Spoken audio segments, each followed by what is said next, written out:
Hello ਫਰੈਂड्स, मैं हरपिंदर कौर, तुसी देख रहे हो इंग्लिश विद रूप। अज मैं तुहानू रीडिंग दे हैडिंग्स करवाउण जा रही हाँ। हैडिंग्स तुसी किद्दां अपने इंप्रूव कर सकते हो, क्योंकि बच्चों को मोस्टली हैडिंग्स दे विच ही डाउट हुंदा कि असी हैडिंग किद्दां करने आ, असी हैडिंग्स किद्दां इंप्रूव करिए। क्योंकि हैडिंग जो की है क्वेश्चनस हैं जिहड़े हैडिंग्स जरूर आने ही आने आ रीडिंग दे विच। सो आपां पहलां देखते हैं भी इन्हां नूं करना किद्दां हुंदा। ठीक है, जदों भी हैडिंग्स वाले क्वेश्चनस आउंदे आ तो तुसी की करो, हैडिंग्स नूं सारे रीड करो। तुहानूं 1 to 8 हैडिंग्स 1 to 7 हैडिंग्स दित्ते हुंदे आ।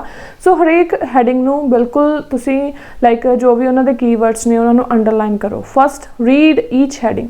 सो यह वीडियो है जिहड़ी अज दी जो क्लास है यह सिर्फ अकैडमिक स्टूडेंट दे लई नहीं हैगी जी, यह GT स्टूडेंट्स दे लई भी सेम है। क्योंकि जो आपां करने हुंदे आ ट्रिक्स हुंदे आ ट्रू फॉल्स दे हो गए चाहे हैडिंग्स दे हो गए, वो सेम ही ट्रिक्स यूज़ होंदियां ने चाहे अकैडमिक होण चाहे GT स्टूडेंट्स होण। सो फस्ट की करना तुसी कहंदे रीड ईच हैडिंग। तुसी हरेक हैडिंग रीड करोगे। Try to completely understand the meaning of each heading by reading all of them thoroughly. तुसी जो भी हैडिंग रीड किया उसका मीनिंग देखना है कि उसका फुल मीनिंग की निकलिया। वर्ड टू वर्ड नहीं मैच करना। एक की करते हो मोस्टली स्टूडेंट गलती करते हैं, उन्होंने word to word like context दे विच जो तुहानूं टैक्सट दिता हुंदा उहदे विच मिल जांदा ते तुसीं वर्ड टू वर्ड देख के वो हैडिंग चूज़ कर दिंदे हो। रीडिंग दे विच कदे भी हैडिंग्स है जिहड़ा वर्ड टू वर्ड मैच नहीं करूगा। जिथे पैराफ्रेजिंग दित्ती होगी, सिनोनिम्स दिते होणगे, उही तुहाडा आंसर होएगा। Understanding the main idea of the heading can be made easier by paraphrasing. So कहते जे तुसीं उहनूं अंडरस्टैंड करोगे उहदे नाल तुहानूं बहुत ज़्यादा ईजी हो जाऊगा। सैकेंड है circle keywords with the headings. So with in the headings कहते जिहड़े तुहानूं कीवर्ड्स लगदे आ, मेन वर्ड लगदे आ, उहनां नूं की कर लो, सर्कल कर लो, अंडरलाइन कर लो। अंडरलाइन और circle keywords in each heading such as names, places, dates, nouns. Once you have read them fully, connecting the correct heading to the appropriate paragraph may become easier with this step. So इहदे नाल की हो जाएगा, बहुत ज़्यादा तुहानूं easy हो जाएगा। So next है थर्ड। तुसी इस तो बाद की करना है, कहते एनी सिमिलैरिटीज़ और differences between the headings should be noted. तुसी देखना है कई बार की हुंदा 2-3 हैडिंग सिमिलर हुंदे आ, ठीक है, या फिर डिफरेंस हुंदा। सो वो भी तुसी लाइक तुहानूं नोट करना चाहिए। कहते so in this type of question headings are often very similar or completely opposite. या तो हैडिंग्स बहुत ज़्यादा सेम होणगे या completely opposite होणगे।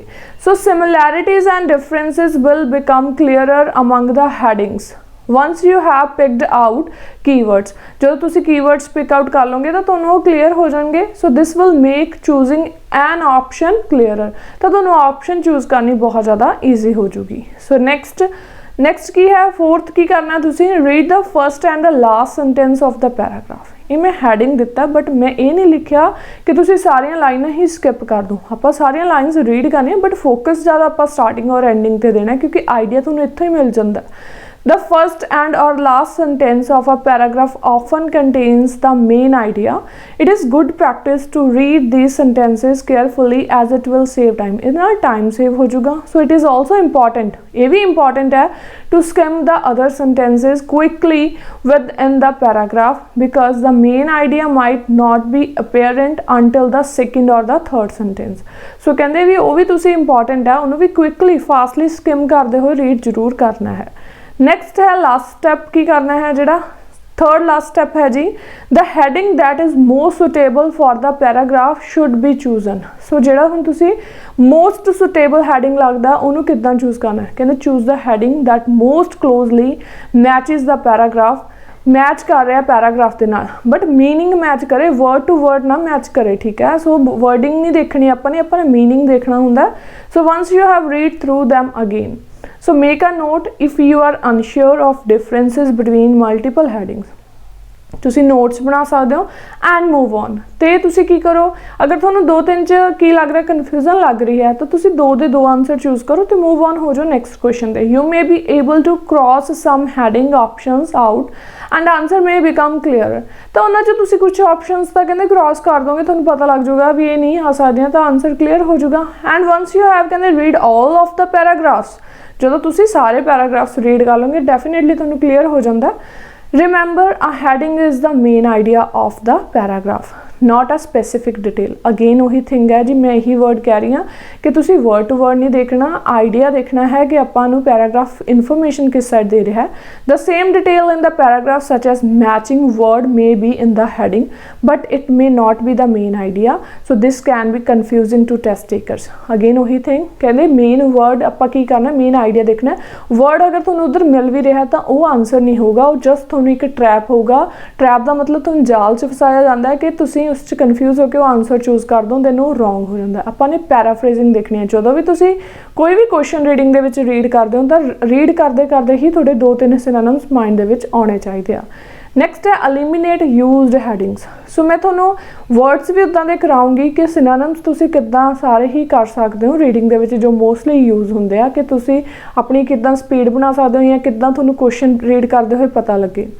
Once you have matched a heading cross through it in pencil to eliminate it from further consideration. तो उन्होंने कहते cross कर दो, एलिमिनेट कर दो जिहड़ियां हैडिंग्स तुसीं यूज कर चुके हो. Move on. As I mentioned in the tips above, if you struggling to find the correct heading, जे तुहानूं नहीं पता लग रहा भी correct heading की है तो उस क्वेश्चन ते टाइम वेस्ट ना करो. Move on and come back to the ones you have eliminated more headings and have fewer to choose between. So कहंदे जदों तुसीं बाकी सारे पैराग्राफ रीड कर लैंदे हो दैन दोबारा उस क्वेश्चन ते बैक जाओ, फिर उसनूं चूज करो. सो हुण मैं तुहानूं 4 क्वेश्चनस की प्रैक्टिस करवाऊंगी कि तुसीं आंसरस किद्दां चूज करने आ. ठीक है, सो पहला इसदे आपां हुण हैडिंग्स देखते हैं. हैडिंग्स सब तो पहला जो हैडिंग्स आउंदे आपां सारे एक बारी रीडिंग लै लैनी हुंदी है, हैडिंग्स नूं रीड कर लेना हुंदा किहड़ियां-किहड़ियां हैडिंग्स आपां नूं दित्तियां होईयां, उहदा मीनिंग की निकल रहा. जिवें हुण तुहानूं फस्ट हैडिंग दित्ता होया food and wine service. So food ते वाइन सर्विस की गल हुई है. Second housekeeping procedure. हाउसकीपिंग कुछ हाउस रिलेटेड है ना, तुहानूं कोई प्रोसीजर दस्सिया होया, कोई प्रोसैस दसी हुई है. थर्ड है cocktails and mixed drinks. Cocktail ते मिक्सड ड्रिंक्स की गल हुई है. फोर्थ है hotel front office management. Management की गल हुई है. फ्रंट ऑफिस मतलब कि बिल्कुल फ्रंट ते ऑफिस की किसी मैनेजमेंट की गल हुई है, कोई अरेंजमेंट आप कह दीए. फिफ्थ है bars and service of drinks. ठीक है, बार्स की गल की है. सिक्स्थ है रिजॉर्ट ऑपरेशन एंड मैनेजमेंट. ठीक है, नैक्सट है जी रिजॉर्ट की गल की है. ठीक है, किसी रिजॉर्ट हॉल वगैरह की मैनेजमेंट ऑपरेट किद्दां हुंदा उत्थे सारा कुछ. सैवंथ है केटरिंग कंट्रोल. सो केटरिंग कंट्रोल कौन करता है? ठीक है, होटल की गल हो रही है. नैक्सट है eighth hotel front office reception. हुण जे आपां हुणे देखिए तो आपां नूं 2 ऑप्शनस कन्फ्यूज कर रही ने, जिवें 4th ते 8th उत्थे क्या होया hotel front office management. Difference की है, और नीचे वाले च क्या होया जी hotel front office reception. But हुणे क्लीयर देखना कि आपां नूं आंसर ये 2 च आपां कन्फ्यूज जरूर होवांगे क्योंकि सेम ऑप्शनस आ गई. ठीक है, सो हुण आपां फस्ट पैराग्राफ रीड करांगे, दैन फस्ट पैराग्राफ रीड करके दैन फिर आपां आंसर चूज करांगे. ए पैराग्राफ देखो की क्या होया, कहंदे this certificate is designed for participants wishing to acquire the skills to perform duties relevant to a front office receptionist working within a range of hospitality establishments. सो कहते कि एक certificate design किया गया पार्टिसिपेंट्स के नाल फॉर पार्टिसिपेंट्स के लिए. Wishing to acquire मतलब कि acquire the skills to perform मतलब कि एक्वायर दा करना नीड हो गया, रिक्वायर गल होगी कादे लई ड्यूटीज़ करन दे लई. रैलीवेंट टू अ फ्रंट ऑफिस रिसैप्शनिस्ट. हुण जे आपां देखिए तो आपां नूं इत्थों वो 2 ऑप्शन है जिहड़ियां आपां 4th ते 8th है उहदे विच डाउट होना स्टार्ट हो गया भी आपां आंसर की लगाइए, है ना. सो आपां इत्थों आंसर नहीं चूज करांगे, आपां अगे जाके रीड करांगे. The course includes front office and organisational structure, role and duties of the front office personnel, guest reservations and registration, check-in and check-out procedures, guest accounting and management reports. हुण ये आपां नूं इत्थे कन्फ्यूज कर रहा है कि आपां ए दे लई की चूज करिए. ठीक है, रिसैप्शनिस्ट की गल करती, फ्रंटर्स की गल हो रही है फ्रंट ऑफिस की. तो हुण आपां की करांगे, इसका आंसर है जिहड़ा 4th ते 8th दोनों ही लगा के नाल आपां क्वेश्चन मार्क चूज कर देंगे क्योंकि आपां नूं नहीं श्योर हैगा. तो आपां जे इत्थे एक आंसर लगाने आ तो आपां गलत करांगे, अगला आंसर भी उस नाल अपना गलत होने का चांस हो जाता. सो हुण बी पैराग्राफ रीड करांगे.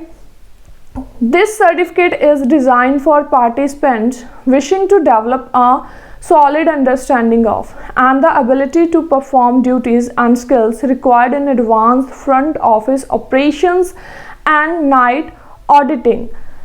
The course includes night auditing procedures, daily records and reports, early and late arrival, security duties, bell desk, guest service and information, advanced cashiering, supervision of payments, banking operations, debtor control and financial reports। ठीक है, सो ਹੁਣ ਆਪਾਂ ਨੇ B paragraph ਵੀ read ਕਰ ਲਿਆ। ਹੁਣ B paragraph read ਕਰਕੇ ਆਪਾਂ ਨੂੰ ਪਤਾ ਲੱਗ ਰਿਹਾ ਕਿ ਇੱਥੇ ਕੁਝ ਉਹਨਾਂ ਨੇ ਆਪਰੇਸ਼ਨਸ ਦੀ ਗੱਲ ਕੀਤੀ ਆ, ਮੈਨੇਜਮੈਂਟ ਦੀ ਗੱਲ ਹੋਈ ਆ। ਠੀਕ ਆ, ਕਿ ਕਿੱਦਾਂ ਸਾਰਾ ਕੁਝ ਉਹਨਾਂ ਨੇ ਇੱਕ ਰਿਪੋਰਟ ਦੇ ਵਿੱਚ ਕਿੱਦਾਂ ਸਾਰਾ ਪ੍ਰੋਸੀਜਰ ਹੈ, ਕੋਰਸ ਕੀ ਇਨਕਲੂਡ ਕਰ ਰਿਹਾ ਹੈ, ਸਾਰਾ ਕੁਝ ਆਪਾਂ ਨੂੰ ਦੱਸਦਾ, ਕਿਵੇਂ ਸਿਕਿਉਰਿਟੀ ਡਿਊਟੀਜ਼ ਹੈ, ਠੀਕ ਹੈ, ਲੇਟ ਅਰਾਈਵਲਸ, ਇਹ ਸਾਰਾ ਰਿਕਾਰਡ ਸ਼ੋ ਹੋ ਰਿਹਾ।